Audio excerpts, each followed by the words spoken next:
मैं भूपेश आनंद आज आपके सामने रजिस्टर से आपको कुछ आज लॉजिकली बातें बताने वाला हूं। बेटे आज हम प्रैक्टिकल करेंगे और थोड़ा सा कैलकुलेटर बाहर निकाल लीजिए। Theory practical, theory practical, theory practical. बेटे किस तरह से जब हम नई नई चीजें ऐड करते हैं तो हमें लॉजिकली बातें समझ आती हैं। अब यही मैं अगर पहले थ्योरी करा देता फिर प्रैक्टिकल कराता तो शायद आपको समझ भी नहीं आता। Theory practical, theory practical, theory practical, theory practical. आप मेरी बात समझ रहे हैं ना जो मैं कहना चाहता हूं? आइए इन्हीं बातों के साथ रजिस्टर ओपन कर लेते हैं। Great good morning. Lecture number 11, lecture number 11, lecture number 11। बेटे मैंने 20 कंसेप्ट आप सभी के लिए प्रिपेयर किए थे and I think I have completed maximum number of concepts I have already done. आज के ये जो क्लास है ना बेटा, मुझे कंसेप्ट नंबर 15 14 तक तो मैं करा ही चुका हूं। I will be starting with concept number 15, that what I mean by master budget statements, financial statements we have discussed number of times. Concept number 16 is what I mean by pro forma financial statements. Format pro forma क्या होता है यार?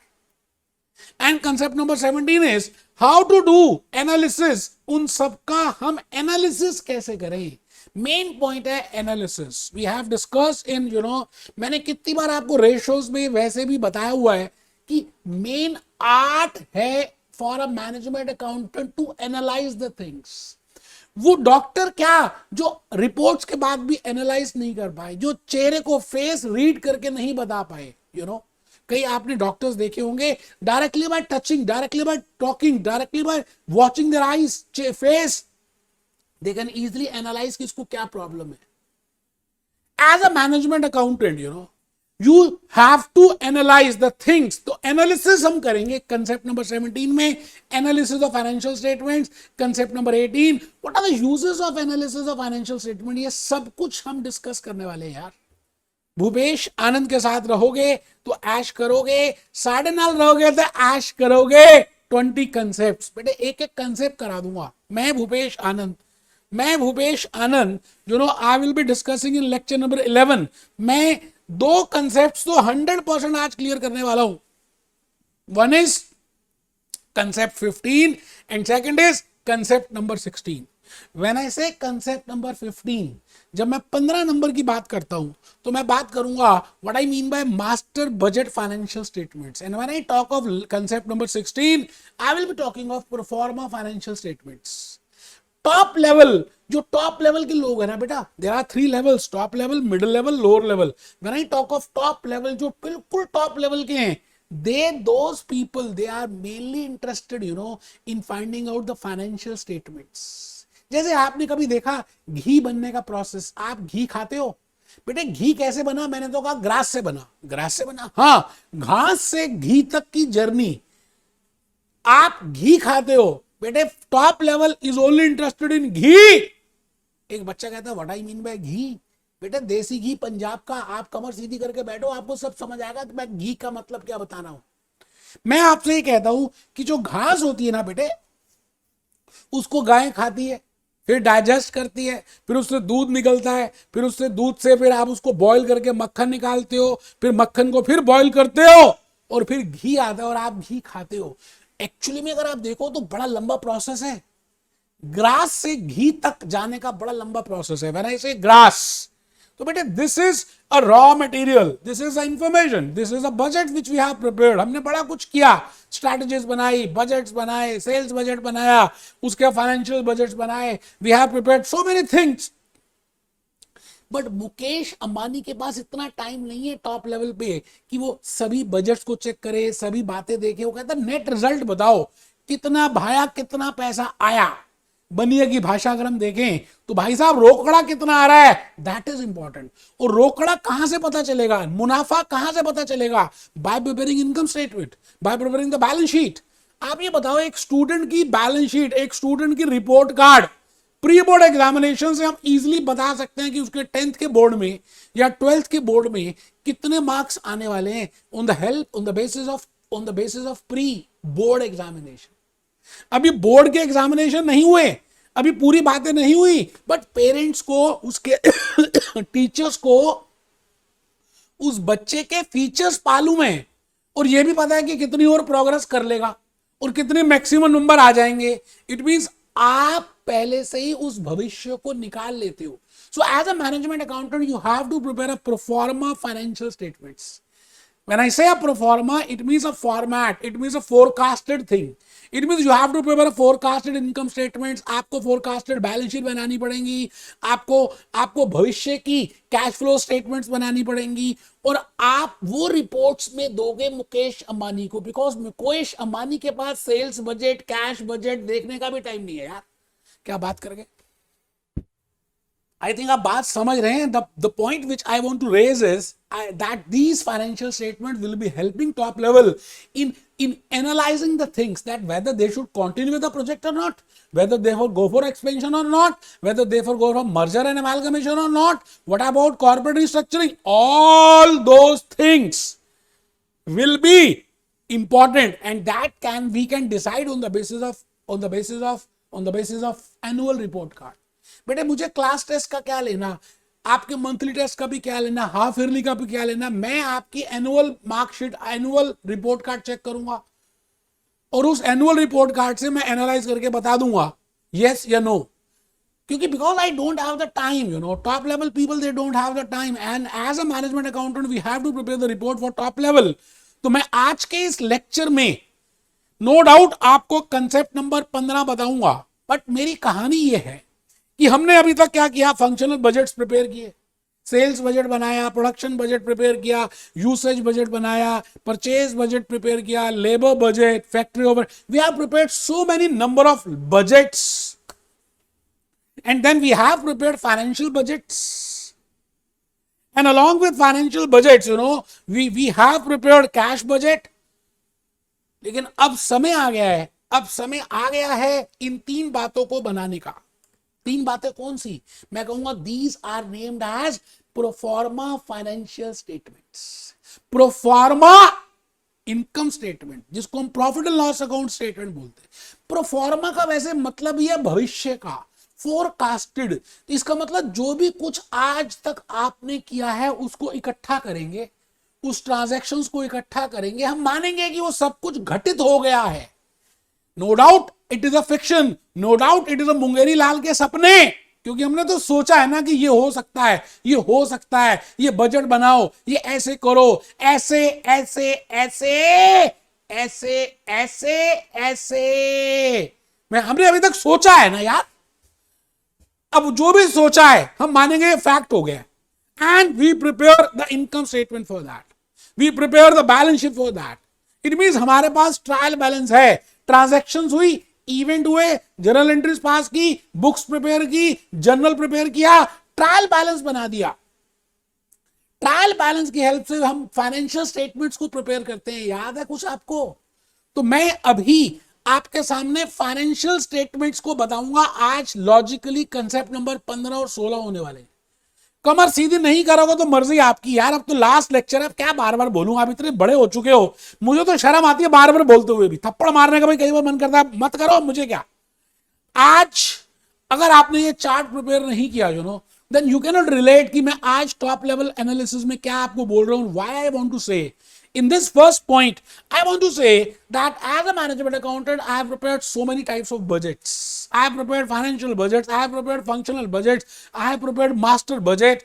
Now the need of the hour is top level people, they are not interested in the master budget. Top level people, they are interested in the master financial statements. So today, आज मैं भूपेश आनंद आपको एक case study के through ये बताऊंगा कि आप किस तरह से proforma financial statements, how you can prepare financial statements.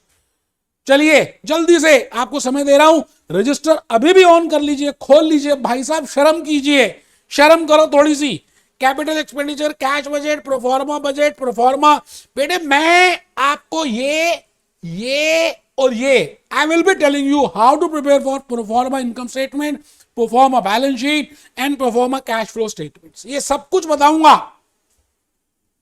But कहते हैं ताली 2 हाथों से बजती है. मैं ही बताता रहूंगा तो बेटा मजा नहीं आएगा. आपको लिखना है, यू हैव टू पार्टिसिपेट. आप मेरे से दूर हो लेकिन मेरे दिल से दूर थोड़ी हो यार.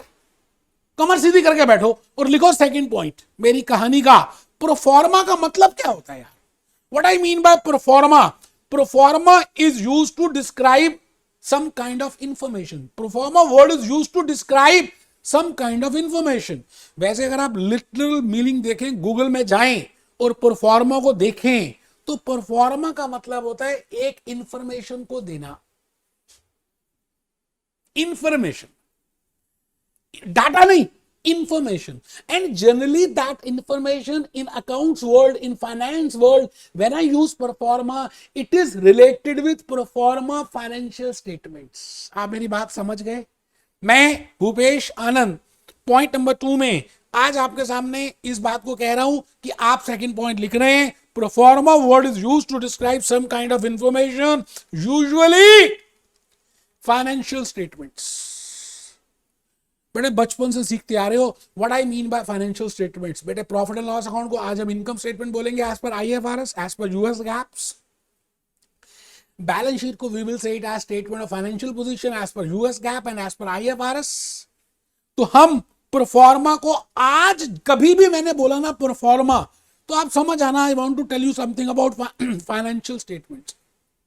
अब एक बच्चा कहता है कि सर जो घटनाएं घटित ही नहीं हुई, the transactions which have not been transacted, आपने तो बजट सोचा था, आपने तो मुंगेरी लाल के सपने बनाए थे, आप क्यों उसका इनकम स्टेटमेंट बना रहे हो? बेटे अब आप जब उसकी इनकम स्टेटमेंट बनाओगे ना, तो यू कैन रियलाइज कि उसमें आपको फ्यूचर में प्रॉफिट कितना हो रहा है, आपका सेल्स का नंबर क्या है, आपका सीओजीएस का नंबर क्या है, how much will be the number of selling and distribution, how much is your factory overhead number, how much is your assets, आपके करंट एसेट्स कितने हैं, आपका डेट कितना है, आपके अकाउंटिंग इक्वेशन में assets is equal to liability plus equity कितना है।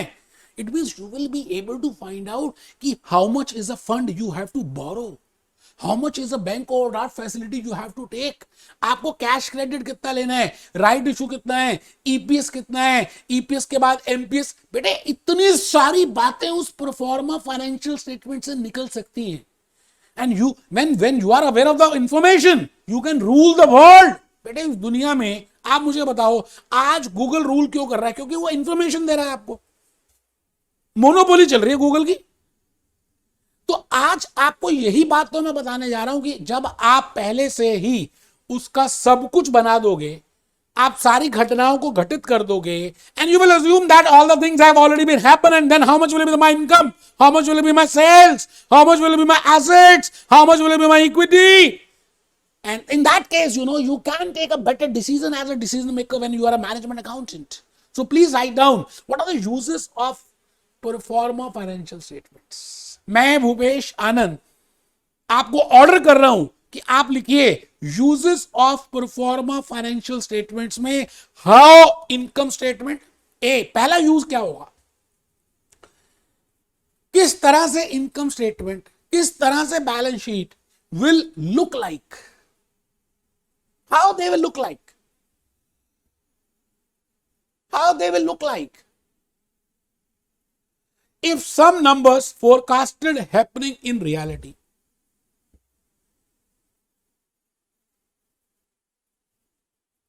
अगर कुछ नंबर्स रियलिटी में हो गए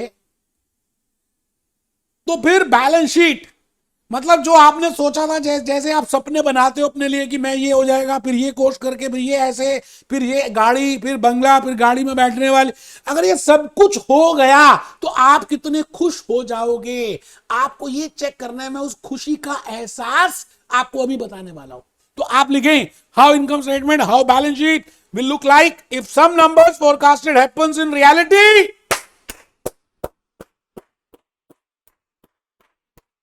To evaluate the effect on company's fund, मतलब कंपनी के फंड्स की क्या हालत हो जाएगी, ओनर्स फंड कितने होंगे, बोरोवर्स कितने होंगे, उधार कितना लेना पड़ेगा, अपने पैसे कितने होंगे, रिटेन अर्निंग्स कितनी होंगी, how much will be net income, how much will be dividend pay out ratio. बेटे इतनी सारी बातें you can dig out from that financial statement. So these are the uses. आप नहीं लिख रहे, थप्पड़ मारूंगा। Next uses, whether financial statements are in compliance with the debt covenants, because whenever you have raised a debt, you know there is a debt agreement, there is a debt instrument, वो debtors, वो debt जो outsiders हैं, borrower, जहां से आपने पैसे बोरो किए, वो आपको बताते हैं कि आपकी करंट रेशियो इतनी होनी चाहिए, आपका ये ऐसे होना चाहिए, वो बड़ी रूल्स बताएंगे, ऐसे होना चाहिए, इसको ऐसे करने मत करना. It means then you can, you know, whenever you are preparing a perform a financial statement, you can be aware of कि भाई अल्टीमेटली मेरे क्या क्या पॉइंट्स आएंगे, क्या मैं डेट कोविनेंट्स को फुलफिल कर रहा हूं या नहीं कर रहा. तो whether financial statements are in compliance with the debt covenants, whether there can be a situation when entity acquires to borrow. ये सभी बातों को आपको समझना है, लिखना है, तभी तो ये आएगा बेटे कि आपको यूज क्या है. आप समझ ही नहीं रहे जो मैं कहना चाह रहा हूं.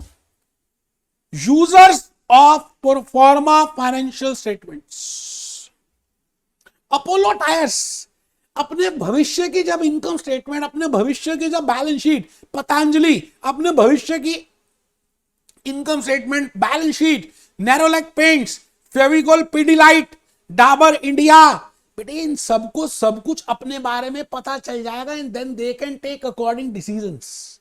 ठीक है सर, बहुत बढ़िया. अब सवाल आता है कि बनाते कैसे हैं. बड़ी इंपॉर्टेंट सी बात मैं आपको बताना जा रहा हूं, that how we prepare these forecasted financial statements. मैं तो ये कहूंगा कि अभी तक जो भी कुछ किया आपने 10 लेक्चर्स में, बेटे उसका क्रक्स, उसकी समरी, उसका सार, जैसे गीता का सार है घी, ग्रास का सार है घी, है ना, इसी तरह से इतनी सारी एक्टिविटीज की हमने लास्ट 10 लेक्चर्स में. उसके पहले फोरकास्टिंग किया. इट मींस उन सभी का एक आज समरी बनाना चाहूं तो बेटे यही है, financial statements, forecasted financial statements, forecasted financial statements. एक इंसान की जब डेथ होती है तो आप मुझे बताइए, डेथ के समय लेखा जोखा बोलते हैं ना कि उसने कितने अच्छे काम किए, पुण्य कितने किए और पाप कितने किए. बेटे आज फोरकास्टेड फाइनेंशियल स्टेटमेंट्स में पुण्य और पाप का लेखा जोखा निकाल रहे हैं. बस यही तो है मेन इंपॉर्टेंट. तो स्टेप 4-5 स्टेप्स है, बड़े इजी स्टेप्स है यार. आप मुझे बताओ, at the time of preparing functional budgets, मैंने सेल्स बजट को सबसे पहले प्रिपेयर इसलिए किया क्योंकि सेल्स बजट एक ड्रीम है, एक गोल है. अब उस ड्रीम को पाना तो ये एक्टिविटीज करनी पड़ेगी, प्रोडक्शन इतनी करनी पड़ेगी, यूसेज इतना करना पड़ेगा, परचेज इतना करना पड़ेगा, लेबर इतना, फैक्ट्री ओवरहेड इतना सारे. इट मींस सेल्स बजट ये मेरा एक ड्रीम है, इसको अचीव करने के लिए मुझे ये सब कुछ करना पड़ेगा. इसी तरह से मैंने कहा I have given the huge importance to sales. अब किसी कंट्री का प्राइम मिनिस्टर भी जाता है और मिनिस्टर भी जाता है तो ज्यादा इंपॉर्टेंस किसको दी जाती है? प्राइम मिनिस्टर को. प्राइम मिनिस्टर है तो मिनिस्टर है. It means I will give huge importance to sales. मैं सबसे ज्यादा इंपॉर्टेंस सेल्स को देने वाला हूं. जब मैंने फंक्शनल बजट्स बनाए थे at that time also, financial budgets बनाए थे that time also, forecasted financial statements आज मैं बनाने जा रहा हूं, then also I will be giving the huge weightage to sales. क्योंकि सेल्स से ही सब काम होगा. पैसा पैसा करती है, ये ले तू पैसा, हो जा तू मेरी. कैटरीना कैफ की बातें करेंगे यार. पैसा आएगा कहां से? सेल्स से. तो मैं भूपेश आनंद आज आपके सामने 3 या 4 स्टेप्स रखूंगा. I will be keeping 4 steps. And with the help of those 4 steps, you can easily prepare your forecasted financial statements. वो बात अलग है आप लिखो या ना लिखो, आप समझदार हो या बेवकूफ हो, या तो आप ही जानो यार. पॉइंट नंबर 4 मेरी कहानी का, कहानी भूपेश आनंद की. Steps in forecasting the forecasted financial statements. Steps in forecasting the forecasted financial statements. Step number 1, मैंने कहा कि आपके 10th में कितने मार्क्स आएंगे हम आपके प्री बोर्ड एग्जामिनेशन की प्रिपरेशन से उनके मार्क्स से प्रिडिक्ट कर सकते हैं. इसका मतलब भूतकाल से ही भविष्य निर्भर है. इट मींस भविष्य में क्या होगा, आज जो आप कर रहे हो, जो हिस्ट्री में आपने किया, जो प्रेजेंट टेंस में किया, जो पास्ट टेंस में किया, उन सभी बातों से फ्यूचर रिलेट करता है. इसीलिए तो आज आप मेहनत कर रहे हो कि फ्यूचर आपका बढ़िया हो. तो पहली बात, whenever you want to prepare a forecasted financial statements, whether it is a forecasted income statement or whether it is a forecasted balance sheet or whether it is a forecasted cash flow, आपको history का इस्तेमाल करना है. You have to use historical information. तो step number 1, आपको ये check करना है कि पिछले साल, पिछले पिछले साल, पिछले पिछले पिछले पिछले पिछले साल, last year last year last year last year last year last year last year last year sales कितनी थी? How much is the relationship of sales and COGS, that is cost of goods sold? How much is the relationship with material cost? How much is the relationship with factory overheads? How much is the relationship with selling and distribution overheads? अगर उतनी मेरी sales थी तो मेरे assets कितने थे? Current assets are how much, non current assets are how much, current liabilities कितनी थी, इक्विटी कितनी थी, नेट इनकम कितनी थी, ऑपरेटिंग मार्जिन कितनी थी? बेटा ये सारी की सारी कैलकुलेशंस आ सकती हैं. कहते हैं B aware of your thoughts because thoughts will become your words. B aware of your words, they will become your actions. And actions will become your habits. आप मेरी बात को समझ रहे हैं जो मैं कहना चाह रहा हूं? इसका मतलब आपने हिस्टोरिकल डाटा में क्या क्या किया, क्या खेल खेले, कैसे बनाई, क्या रिलेशनशिप थी, उस रिलेशनशिप को हम आज बेस में रखेंगे क्योंकि बेबी को बेस पसंद है. आई थिंक आप समझ रहे हैं. तो आप लिखिए step number 1, analyse historical ratios. अब मैं नहीं बताऊंगा कौन सी रेशियोज बेटे. हिस्टोरिकल में ROI, gross margin, net margin, operating margin, current liability, quick liability, asset turnover, fix asset turnover, creditors turnover, accounts receivables turnover, capital gearing rate. बेटे सारी ratios हम डिस्कस ऑलरेडी कर चुके हैं यार. 11th क्लास में आप सीखते आ रहे हो. तो मैं उन सभी रेशियोज का इस्तेमाल करूंगा. तो स्टेप नंबर 1 आप लिखें एनालाइज द हिस्टोरिकल रेशियोज में आप लिखें जी current ratio, quick ratio, turnover ratios, profitability ratios, profitability ratios, market test ratios, etcetera etcetera etcetera. ठीक है जी. मतलब 5-6 फैमिलीज जो हैं उसके अंदर बड़ी सारी ब्रांचेस हैं. तो मैं यहां पर कह दूं सॉल्वेंसी रेशियोज. तो सॉल्वेंसी रेशियोज की में automatically quick ratio, current ratio, asset test ratio, cash ratio आ जाएगी. मैंने when I say profitability ratio, gross profit ratio, net profit ratio, this operating profit ratio आ जाएगा. When I say profitability ratio, so already I have calculated. When I say turnover ratio, inventory turnover, accounts receivable turnover, accounts payable turnover, सब आ जाएगा. तो आपने सबसे पहला काम history में, भूतकाल में, उस बच्चे ने 9th में, 8th में, 7th में, 6th में, 5th में कितने मार्क्स लिए थे यार. उसके बाद हम सबसे पहले as a management accountant we will prepare income statement. हम पहले प्रॉफिट एंड लॉस अकाउंट बनाते हैं और उस प्रॉफिट एंड लॉस अकाउंट के बाद हम बैलेंस शीट बनाएंगे और बैलेंस शीट के बाद हम कैश फ्लो प्रिपेयर करेंगे. तो आप सभी स्टेप नंबर 2 भी लिख रहे हैं. We will prepare forecasted income statement. मैंने अभी अभी बताया कि सेल्स एक प्राइम फैक्टर है. Prime minister is most important. We will give more importance to prime minister. And for a management accountant, sales is like a prime minister. We will give huge importance to prime minister. तो लिखेंगे step number 2 forecasting income statements. ए कैसे करेंगे आप पहले लिख लें. Percentage of sales method. मैंने कहा जी इसका नाम है प्राइम मिनिस्टर मेथड. ये लो आप लिख लो बेटे, से याद रहेगा. Prime minister method, prime minister method. This is prime minister method which is named as percentage of sales method. अब ये मेथड अज्यूम क्या करता है कि इनकम स्टेटमेंट में जो भी नंबर्स हम लिखते हैं और बैलेंस शीट में जो भी नंबर्स हम लिखते हैं उनका माई बाप, उनका ही मैन, स्पाइडरमैन, क्रिश सेल्स है. Sales is the prime minister. उसकी हेल्प से इनकम स्टेटमेंट के सारे नंबर्स और बैलेंस शीट के सारे नंबर्स रिलेट करते हैं and we can develop the relationship also. बेटे अज्यूम तो करना ही पड़ेगा ना. हमें फ्यूचर कैलकुलेट करना है. आप किसी एस्ट्रोलॉजर के पास जाते हो तो फ्यूचर कैलकुलेट करते हो. एस्ट्रोलॉजर क्या करता है, आपका भविष्य बताता है. कुछ ना कुछ तो अज्यूम करना पड़ेगा ना उसको कि भाई ये ग्रह इसी तरह से चलेगा, सूर्य इसी दशा में चलने वाला है, गुरु ऐसे चलेगा, शनि इस तरह से ही करेगा, राहु यही. It means those are the assumptions. Practically कई बार वो होती है नहीं होती, but it has to be a close model. तो स्टेप नंबर 2 में आप सभी इस समय लिख रहे हैं फोरकास्टेड फाइनेंशियल स्टेटमेंट में इनकम स्टेटमेंट बनाएंगे. As per a point you will write down percentage of sales method assume relationship between sales revenue and income statement items. Sales के रेवेन्यू में और इनकम की स्टेटमेंट्स में हम ये मान के चल रहे हैं कि संबंध है.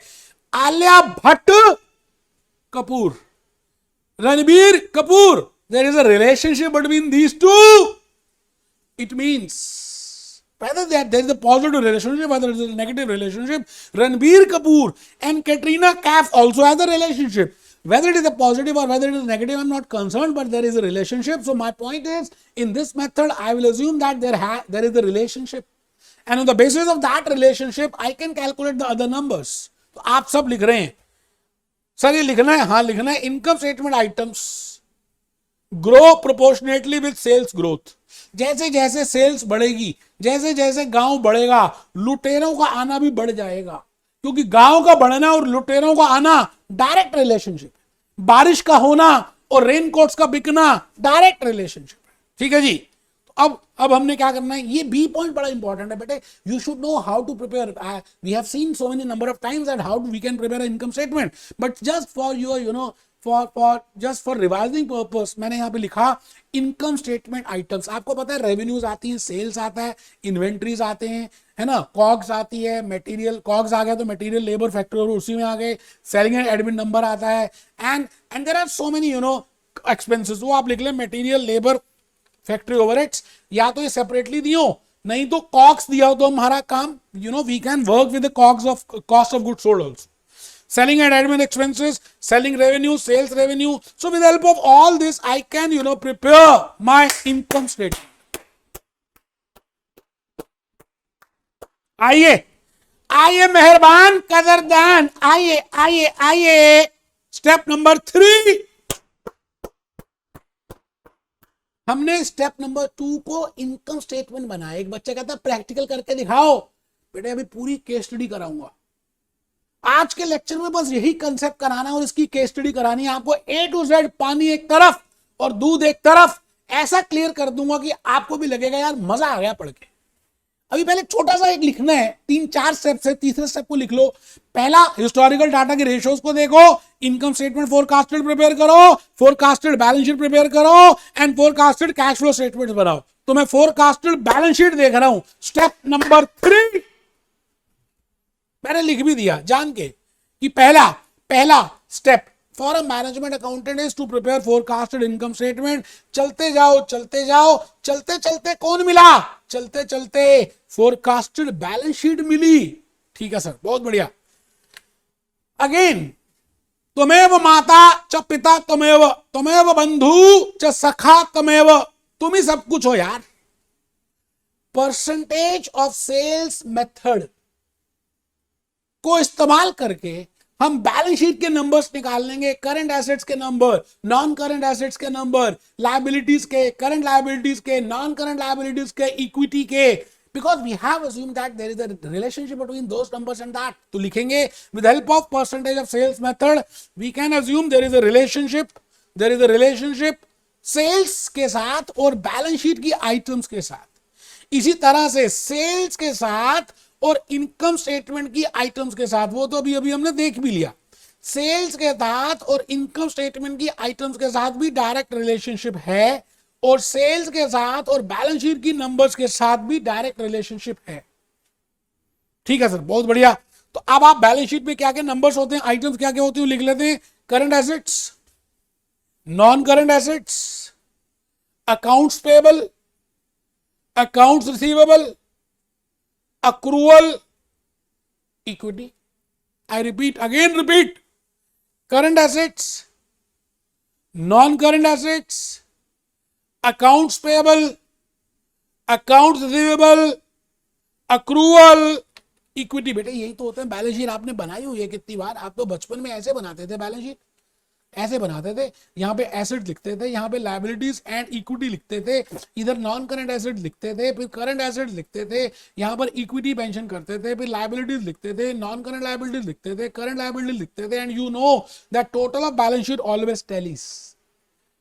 पता है आपको सब कुछ यार, बस मैं वही बातें थोड़ी सी बता रहा हूं। स्टेप नंबर 4 लिख लो, we will be doing case study. बेटे मैंने आज आपके लिए बड़ी इंपॉर्टेंट केस स्टडी लिखी है, ये देख लो बेटे।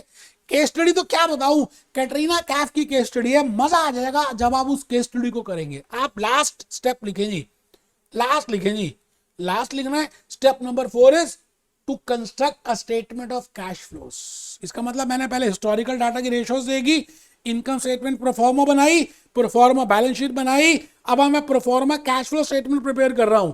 और इसको बनाने के दो मेथड्स हैं, डायरेक्ट और इनडायरेक्ट, आपको पता ही है। तो आप स्टेप नंबर 4 में लिखें constructing a proforma statement of cash flows, constructing a proforma statement of cash flows. तो पहला स्टेप था इनकम स्टेटमेंट, दूसरा स्टेप था बैलेंस शीट, तीसरा स्टेप है फोरकास्टेड कैश फ्लो स्टेटमेंट्स। मैं भूपेश आनंद आपको यह कहना चाहता हूं कि जो नॉर्मल फैशन पे we have prepared the cash flow, बिल्कुल वैसी नॉर्मल फैशन पे, उसी सेम पैटर्न पे we will be preparing forecasted cash flow statement. जैसे इनकम स्टेटमेंट नॉर्मल फैशन में जो बनाते थे, we will be preparing forecasted income statement. For जो भी नॉर्मल फैशन में बैलेंस शीट बनाते थे, on the same basis we will be preparing forecasted balance sheet, and similarly on the same basis we will be preparing statement of cash flows. तो statement of cash flows be constructed in the same manner as per actual results. जैसे वो बनाया वैसे ही ये बनाएंगे। आपको मालूम है ना कि there are two methods of preparing cash flows, direct method और इनडायरेक्ट मेथड। तो forecasted in cash flow statement can also be prepared either as per direct method और एज पर इनडायरेक्ट मेथड। कुछ घबराना ही नहीं है, आपने कुछ ज्यादा टेंशन लेनी नहीं है कि क्या हो गया, टेंशन लेने का नहीं, टेंशन देने का। आइए आइए, मेहरबान मेहरबान कदरदान, लिखिए forecasted cash flow statement can be prepared as per direct method and as per indirect method। चलिए जी केस स्टडी करेंगे जी। सबको कसम होगी अगर आपने कैलकुलेटर अपना बाहर नहीं निकाला, सच कह रहा हूं, कसम है बेटे। बेटे कैलकुलेटर से जब हम इसको प्रैक्टिकली करेंगे ना, तो आपको जो अभी तक बताया है चुटकियों में समझ आ जाएगा। कमर सीधी करके बैठो, ढीले होकर बैठा तो थप्पड़ मार दूंगा मैं। लेट के पढ़ना महापाप है, टेबल चेयर में बैठ के पढ़ो, कमर बिल्कुल सीधी, और क्वेश्चन लिखो कैटरीना कैफ कुछ कहने वाली है। Katrina Kaif limited uses percentage of sales method to forecast proforma financial statements. आपको कैटरीना कैफ आपको इंफॉर्मेशन देगी, you are a management accountant, and on the basis of that information you have to prepare Katrina Kaif income statement, Katrina Kaif balance sheet, Katrina Kaif cash flows।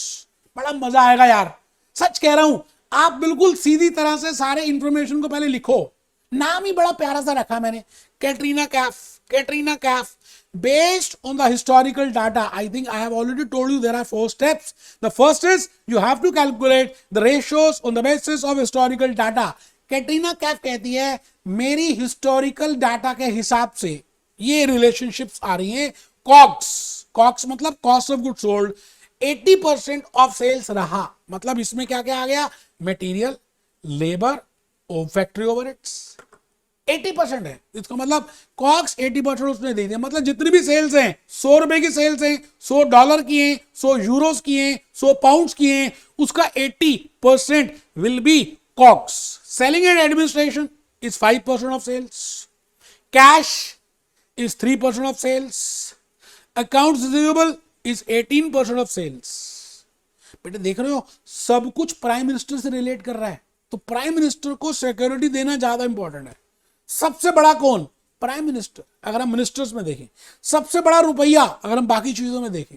It means the point is sales सबसे बड़ा है for a management accountant if he wants to prepare pro forma financial statements। That's why this method is named as percentage of sales method। आप लिख रहे हैं या बस मन की बात मान रहे हैं, लिखना है। इन्वेंट्री 25% ऑफ सेल्स रहती है, ऐसा पिछले सालों से पता लगाया गया। Non current asset 35% of sales रहते हैं, ऐसा पिछले सालों से पता लगाया गया। Accounts payables are 12% of sales as per the last data. Accrual expenses are 8% of sales as per the history. Long-term debt is $20,000 or pounds or rupees or euros for both T0 and T1. अभी हम देखेंगे what I mean by T0. T0 means present, T1 means future, the forecasted one. Operating profit is 15% of sales. Operating profit is 15% of sales, and I think you are aware of what I mean by operating profit. You can calculate operating profit even, you know. कैसे calculate करेंगे? अगर ये नहीं भी दिया होता तो हम निकाल सकते थे. कैसे निकाल सकते थे सर? कॉक्स 80% दिया है, ठीक है जी. 80 तो 20% आ गया ग्रॉस मार्जिन. ग्रॉस मार्जिन के बाद अगर आप देखें तो अक्रूवल्स, चलिए मैं बताऊंगा अभी आपको, अभी आप लिख लीजिए. 15% of sales. Common stock is 20,000. Notes payable current liability है. नोट्स पेबल $5,000 रुपीज और कुछ भी. T0 में भी T1 में भी ये लिखना कंपलसरी है बेटे. कुछ इंफॉर्मेशन मैं जान के आपको पहले से मुहैया करा रहा हूं, so that you can put more emphasis on the points which I want to tell you कि भाई इसको रिलेट करना है, इसको समझना है. Notes payable. नोट्स पेबल के बाद आ गया प्रोजेक्टेड ग्रोथ रेट. हमें ऐसा लग रहा है कि भविष्य में सेल्स 18% से बढ़ जाएगी, हम ग्रो करेंगे. गोइंग कंसर्न कंसेप्ट, हम बढ़ेंगे, दुनिया बढ़ेगी, हम आगे चलेंगे, मजा आएगा, लाइफ जिएंगे. That is growth rate is 18%. Interest मान लेते हैं फर्स्ट जीरो पीरियड का 1800 है एंड T1 का 2400 है. Retained earnings 7420. मुश्किल कुछ नहीं, मुश्किल आपका मन का विचार है जो आपको डरा रहा है. इसीलिए कुछ बच्चे लिख भी नहीं रहे. वो बेवकूफ बच्चे हैं कि क्या कह सकते हैं. कैटरीना कैफ खुद आई है आपके पास और आप कैटरीना कैफ की बातें नहीं सुन रहे यार. कैटरीना कैफ की इंफॉर्मेशन अगर आपने नहीं लिखी तो फिर लिख लीजिए. Cost of goods sold, selling and administration, cash, accounts receivables, inventories, non current assets, accounts payables, accrual, long term, operating margin, common stock, up to growth rate तक सबने लिख लिया हो तो फिर इंटरेस्ट लिखिए. T0 का $1800, T1 का 24, रिटेन अर्निंग टू 7420. बस बेटे बस, कुछ नहीं. अब आपको मेरे साथ साथ चलना है and we will prepare projected और proforma income statement for Katrina Kaif. ठीक है सर, लाइंस ड्रॉ करिए, मैं आपका इंतजार कर रहा हूं. बिल्कुल ऐसे ही लाइंस ड्रॉ करेंगे, हेडिंग यही लिखेंगे, forecasted Katrina Kaif income statement. Income statement में आप यहां पे पर्टिकुलर्स लिख रहे हैं और पर्टिकुलर्स में आप इंफॉर्मेशन लिख रहे हैं. यहां पे परसेंटेज देख रहे हैं. फिर ईयर जीरो, जीरो का मतलब अभी, प्रेजेंट टेंस आज, अभी, वर्तमान काल, future tense is T1. Sales मैं अज्यूम कर रहा हूं कि मैंने आपको T0 की इंफॉर्मेशन दे दी है और रिलेशनशिप भी दे दिया है. Because then only you can calculate forecasted, otherwise you can not calculate forecasted. तो आप क्या करें, T0 की जो इंफॉर्मेशन है पहले उसको लिख लें. पहले सेल्स लिखें $1,00,000, 100% $1,00,000. Cost of goods sold 80%, 80,000. Gross margin 20,000. Selling and administration I have already given 5%. आप अगर 1,00,000 का 5% निकाल लें बेटे, मैं तो कहता हूं खाली आपको सेल्स पता हो तो आप पूरी इनकम स्टेटमेंट बना सकते हैं. सेल्स पता हो तो बना सकते हैं. यस, 80% तो दिया ही हुआ है तो 1,00,000 का 80%. फिर लेस हो गया तो 20,000. This is also given to you 5%, तो 1,00,000 का 5%, 5,000. EBIT आ गया. EBIT is 15,000. This is operating margin, वो भी दिया हुआ था. EBIT 15%, तो 1,00,000 का 15% करें तो 15,000 आता है. इंटरेस्ट मैंने अभी दे दिया 1800 गिवन है. EBT तक आ गए जी 13,200. सपोज करते हैं टैक्स का रेट भी मैंने आपको 35% दिया है, otherwise you can assume from 30 to 50%. I have assumed let it be 35%. तो अर्निंग बिफोर टैक्स के ऊपर 35% लगाया तो दिस मच इज दिस. तो नेट इनकम आ गई. नेट इनकम आ गई जी 8,580. मान रहे हैं यार, मान के चल रहे हैं कि N0 नंबर ऑफ शेयर्स 10,000. आपको पता है EPS कैसे निकालते हैं? Earning per share.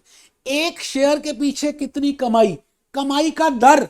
जब मैंने 8,580 रुपए कमाए, डॉलर्स अर्न किए, I have earn this much amount for 10,000 people, then how much I have earn for one people? That is 0.8580, 85 पैसा. आराम से मुश्किल कुछ है ही नहीं यार, अभी तक तो हमने क्वेश्चन शुरू भी नहीं किया। I want to tell you how we can prepare, how we can calculate forecasted income statement. तो आइए जी, फोरकास्टेड इनकम स्टेटमेंट की बात कर रहे हैं। सेल्स $1,00,000 थी, $1,00,000 से 1,18,000 हो गई थी। 18% is the growth rate. Growth rate 80% is the cost. आप कर लीजिए, कैलकुलेटर आपके हाथ में, करो ना। 1,18,000 का 80% इज 94,400, लेस कर दो तो 23,600 आ जाएगा। सेलिंग एडमिनिस्ट्रेशन 5% है तो 1,18,000 का 5% करेंगे तो 5,900 आ जाएगा।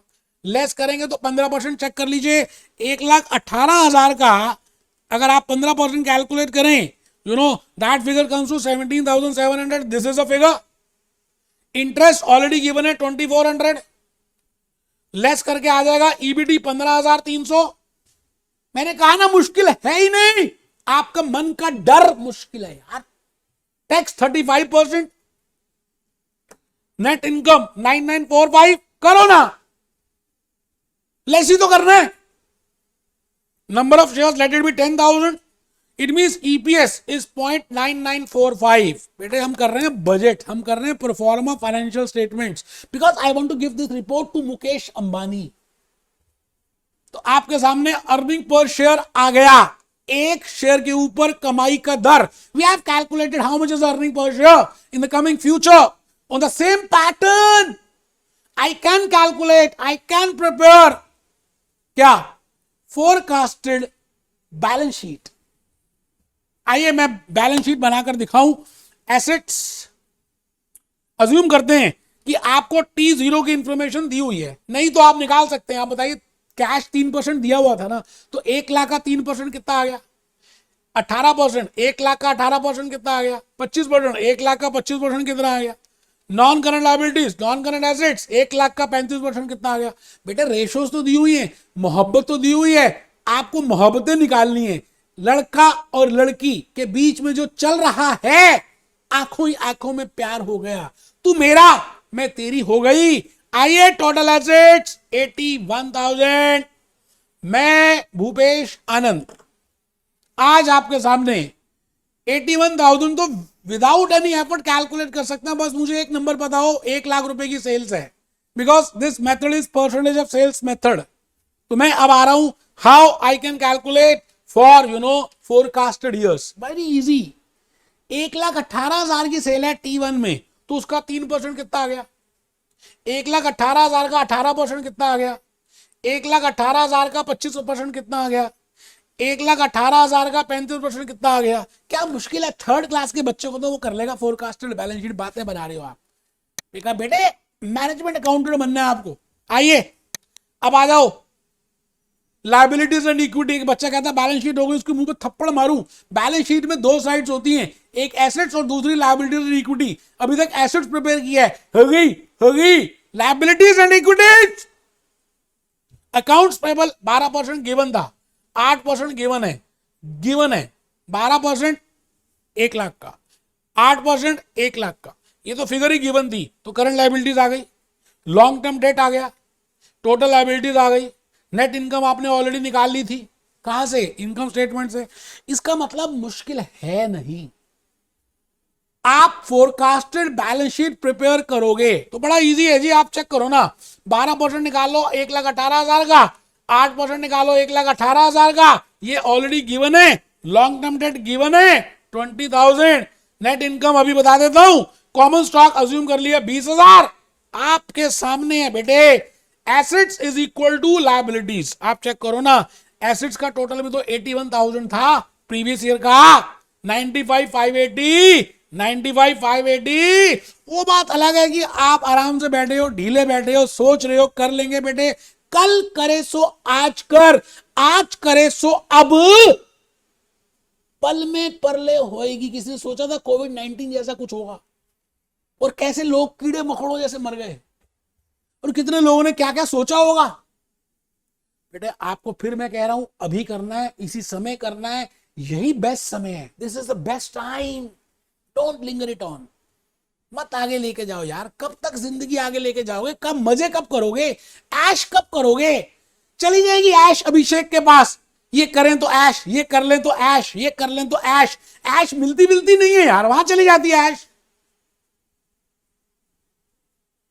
करना है बेटे, बेटा सच में कह रहा हूं, मैंने बड़ी मेहनत की है यार आपके लिए, क्या बताऊं, मैं इतनी मेहनत की है, आपको सब कुछ बताया है मैंने, है ना, आपको सब कुछ बता रहा हूं, लेकिन आप क्या है कि अगर थोड़ा सा देखेंगे तो समझ आएगा आपको, अदरवाइज ठीक है जी, मैं तो बस यही कह सकता हूं। आइए दोस्त, be happy, B jolly, B cheerful.